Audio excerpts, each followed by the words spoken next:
আসসালামু আলাইকুম রহমতুল্লাহি ওবারাকাতুহ। আশা করি আপনারা ভীষণ ভালো আছেন। ছোটবেলা থেকেই আমরা মা-বাবার প্রতি দায়িত্ব কর্তব্য নিয়ে বিভিন্ন ওয়াজ, নসিহাত, বিভিন্ন আলোচনা শুনে থাকি। ইভেন আমরা যখন ছোট ছিলাম কিংবা অনেক বড় ক্লাসে যেয়েও মা-বাবার প্রতি দায়িত্ব কর্তব্য নিয়ে মানে বিররুল ওয়ালিদাইন নিয়ে রচনা লিখেছি। আজকে আমি তার বিপরীতটি বলতে চাচ্ছি, অর্থাৎ সন্তানের প্রতি দায়িত্ব কর্তব্য। মানে আদৌ কি সন্তানের প্রতি মা-বাবার কোনো দায়িত্ব আছে কিনা? এই বিষয়টা নিয়ে একটু কম আলোচনা হয়ে থাকে। আ এই আলোচনা করতে যেয়ে ১ম এই আমি সূরাতুন নিসার ১ম আয়াতটি তেলাওয়াত করতে চাই। বিসমিল্লাহির রহমানির রহিম। ইয়া আইয়ুহান নাসুত্তাকু রাব্বাকুমুল্লাযী খালাকাকুম মিন নাফসিন ওয়াহিদাতিন ওয়া খালাকা মিনহা যাওজাহা ওয়া বাসসা মিনহুমা রিজালান কাসীরা ওয়া নিসা। সুবহানাল্লাহ। আল্লাহ বলতেছেন ইয়া আইয়ুহান নাস। আল্লাহ কিন্তু সারা পৃথিবীর মানুষকে ইন্ডিকেট করে বললেন। বললেন না, ইয়া আইয়ুহাল্লাযিনা আমানু, হে ঈমানদারগণ, হে মুসলিম, এরকম কিছু বলেননি। যে হে পৃথিবীর সমস্ত মানুষেরা, তোমাদেরকে সৃষ্টি করা হয়েছে মিন নাফসি ওয়াহিদা, একটি আত্মা থেকে। তাফসীর ইবনে কাসিরের মধ্যে এই একটি আত্মা বলতে হযরত আদম আলাইহিস সালামের কথা আ উল্লেখ করা হয়েছে। অর্থাৎ এই একটি আত্মা বলতে হযরত আদম আলাইহিস সালাম থেকে, এবং তারপরে অখলাকা মিনহা যাওজাহা মানে সেখান থেকে তার স্ত্রীকে সৃষ্টি করা হয়। অবাসা মিনহুমা রিজালান কাসীরা ওয়া নিসা। তারপর থেকেই এই ২ জন ব্যক্তি থেকেই অগণিত নারী পুরুষ আসে। তার মানে হচ্ছে মূলত আল্লাহ তাআলা মানে এই যে নারী পুরুষের থেকেই যে অগণিত সন্তান জন্মদানের যে পদ্ধতি বা সিলসিলাটা এটা তিনি চালু করলেন। আমরা সূরা নাহালের মধ্যেও এরকম পাই। বিসমিল্লাহির রহমানির রহিম। আল্লাহু জাআলা লাকুম মিন আনফুসিকুম আজওয়াজা ওয়া জাআলা লাকুম মিন আজওয়াজিকুম ওয়া বানিনা ওয়া হাফাদা, এরকম একটা আয়াত আছে যে আল্লাহ তাআলা স্বামী থেকে মানে তোমাদের থেকে তোমাদের স্ত্রীকে সৃষ্টি করেছেন এবং তার থেকে মানে তোমাদের সন্তান-সন্ততি সৃষ্টি করেছেন। সুবহানাল্লাহি ওয়া বিহামদিহি সুবহানাল্লাহিল আযীম। এখন এই সন্তানের প্রতি কি দায়িত্ব কর্তব্য? বেশ কয়েকটি দায়িত্ব আছে। আমি সংক্ষেপে বলব। ১ম হচ্ছে সন্তান জন্ম মানে পৃথিবীতে যখন ভূমিষ্ঠ হয়, ভূমিষ্ঠ হওয়ার আগেও কিন্তু সন্তানের প্রতি পিতা-মাতার কিছু দায়িত্ব আছে। কিন্তু সে বিষয় নিয়ে আলোচনা করব না। সে যখন পৃথিবীতে আসলো, মানে ১ম যেদিন আসলো, সেদিন থেকেই মূলত আলোচনাটা করি। সেটা হচ্ছে সন্তান যখন জন্মগ্রহণ করবে, জন্মগ্রহণ করার সাথে সাথেই তার আ মানে কানে মৃদু স্বরে তাওহীদ ও রিসালাতের অমীয় বাণী অর্থাৎ আযান দিতে হবে। আল্লাহ এবং রাসূলের সাথে ১ম এই তার একটা পরিচিতি করাতে হবে। ১ নম্বর। ২ নম্বরটা কি? ২ নম্বর হচ্ছে তাকে তাহনিক করা। এই তাহনিক করা মানে হচ্ছে একটু মিষ্টি জাতীয় খাবার চিবিয়ে দিয়ে তার মুখে দেওয়া। এটা একটা প্রভাব পড়ে। তবে যিনি দিবেন সে যেন মুত্তাকি হয়, সুস্থ হয়। মানে যার গালে বা মুখে ঘা আছে, সে দিলে বা যে স্মোক করে বা যার জীবাণু আছে তার খাবার তো দেওয়া যাবে না, হ্যাঁ? অ্যা এরপরে হচ্ছে একটা সুন্দর নাম রাখা। সন্তানের জন্য একটা সুন্দর নাম রাখা, এই যে আমরা মনে করি যে ইসলামী নামগুলো ব্যাকডেটেড। এইজন্য আমরা অনেক আধুনিক নাম রাখতে যেয়ে অ্যা স মানে সন ইসলামের বাইরে নাম রাখছি। এবং এটা কিন্তু সন্তানের জীবনের উপর ব্যাপক প্রভাব পড়ে। আপনার কি মনে হয় যে মানে আয়েশা সিদ্দিকা এই নামটা কি ব্যাকডেটেড? কিংবা আব্দুল কাদির নামটা কি ব্যাকডেটেড? আ আ মানে হজরত উমর এর নামটা কি ব্যাকডেটেড?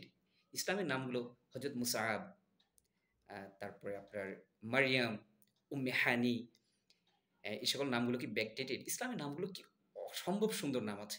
আপনি নিজে না জানলে আলেম ওলামাদের কাছ থেকে জেনে নিতে পারেন। একটা সুন্দর নাম রাখতে হবে, হ্যাঁ? এরপরে হচ্ছে আকিকা।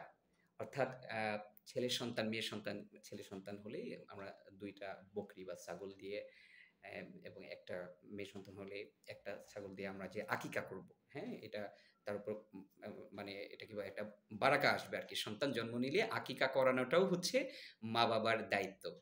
এরপর হচ্ছে অ্যা অ্যা মা হচ্ছে তার সন্তানকে দুধ পান করাবে। এই যে ব্রেস্ট ফিডিং যেটা।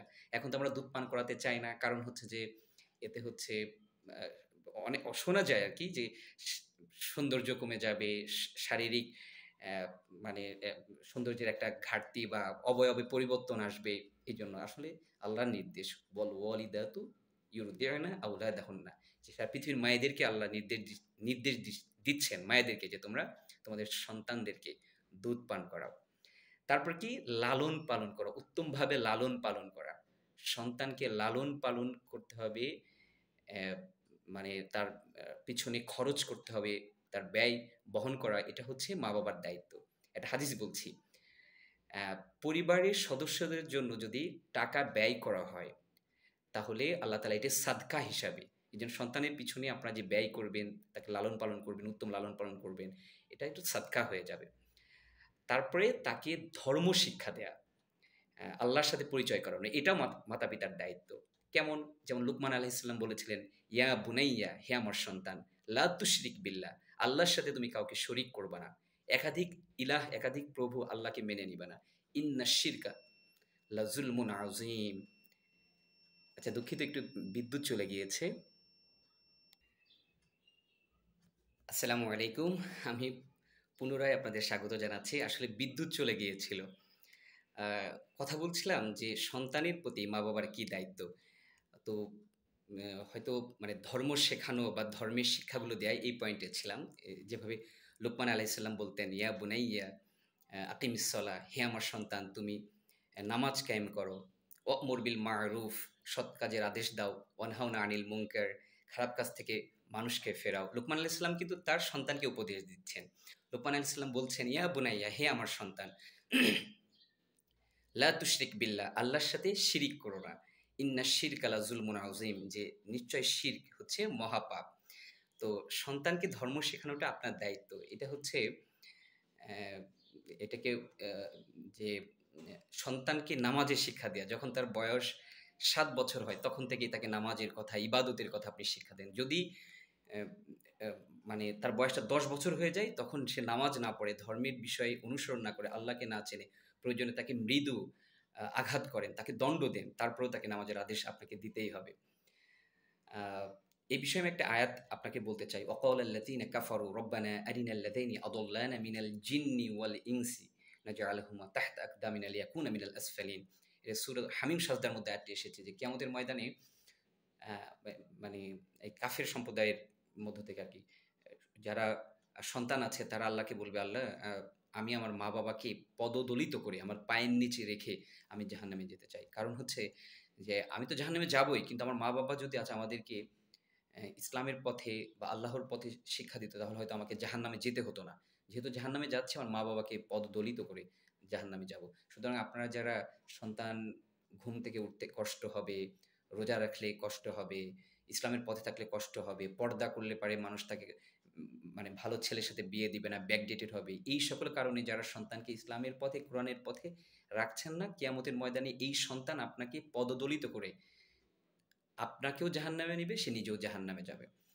তারপর হচ্ছে সুন্দর ব্যবহার কিংবা উপদেশ দেয়াটা, অ্যা মানে সুন্দর উপদেশগুলো আপনি আপনার সন্তানকে দিবেন। এটা সন্তানের প্রতি আপনার কর্তব্য। আরেকটা ভীষণ রকমের একটা, যে সন্তানের প্রতি, সকল সন্তানের প্রতি সমান দৃষ্টি রাখা, ন্যায্যতা রাখা, আ সমান অধিকার। এখন এই সময় দেখা যায় যে মা-বাবা কোনো একটা সন্তানের প্রতি একটু দুর্বল থাকে। এটি ঠিক নয়। এটি ইসলাম সাপোর্টেড নয়। যে আপনি ছোট সন্তানকে ভালোবাসছেন বা একটু বেশি অন্য সন্তানগুলোকে ইয়া করছেন, কিংবা বড় সন্তানকে ভালোবাসছেন, অন্যদেরকে ইয়া করছেন, কিংবা মেজ মেয়েকে ভালোবাসছেন, অন্যদেরকে, এই যে এইগুলো না, সব সন্তানই আপনাকে অ্যা আপনার কাছে সমান। আ পিতামাতার আরেকটা দায়িত্ব হচ্ছে সন্তান যখন উপযুক্ত বয়স হয়, তখন তাদেরকে বিবাহ বন্ধনে আবদ্ধ করা। সেটা কি? বিসমিল্লাহির রহমানির রহিম, ওয়া আনকিহুল আয়ামা মিনকুমুস সালিহিনা মিন ইবাদিকুম। এটা হচ্ছে যে যখন তোমাদের মধ্যে কেউ মানে বিবাহর যে বয়স হবে, তখন তোমরা তাকে বিবাহ বন্ধনে আবদ্ধ করো। সর্বশেষ হচ্ছে সন্তানের জন্য আল্লাহর কাছে কায় মনোবাক্যে দোয়া করা। অ্যা মানে সেই জন্মের আগ থেকেই দোয়া, রব্বি হাবলি মিনাস সলিহিন।